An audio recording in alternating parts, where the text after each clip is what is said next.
Տիկին Գալյան Գագիկ Ծառուկյանի նկատմամբ քրեական հետապնդումը ընդդիմությունը արդեն շտապում է հայտարարել որպես քաղաքական հետապնդում։ Խնդրեմ ձեր մեկնաբանությունը։ Շատ շահեկան է ընդդիմության համար եւ միակ տարբերակն է բոլոր քրեական գործերը պիտակավորել քաղաքական հետապնդում անունով։ Սա է իմ պատասխանը, այլ պատասխան չունեմ։ Հիմա իմացան, որ հարկերից խուսափել ինչու ավելի վաղ չէին անում, ինչու։ Կներեք, բայց ձեր կողմից նշած անձի նկատմամբ քրեական հետապնդումները եղել են եւ քրեական գործեր նրա վերաբերյալ եղել են այս բոլոր տարիների ընթացքում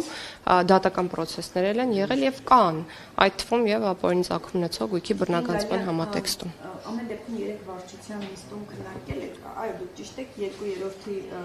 պատգամավորների թիվը իշխանությունը չի ունեցել նաեւ այս գործող խորհրդարանում, բայց ամեն դեպքում քննարկվում է ինչ կերպ է իշխանությունը պատկերացնում, ֆրակցիան պատկերացնում աշխատանքը արդեն խորհրդարանում, երբ որ նախագիծը հասցի քվեարկության փուլի, արդյոք պատրաստակամություն կա այդ հարցով քննարկումներ սկսելու ընդդիմադիր այն խմբակցությունների, որոնք արդեն կարծես թե նշմարվում է, որ կլինի։ Ես չեմ կարող այդ հարցին պատասխանել, որովհետև դա չենք քննարկել, բայց տրամաբանությունը պետք է լինի այն, որ քննարկումները պետք են եւ միանշանակ կլինեն։ Նաև ապագայում։ Եթե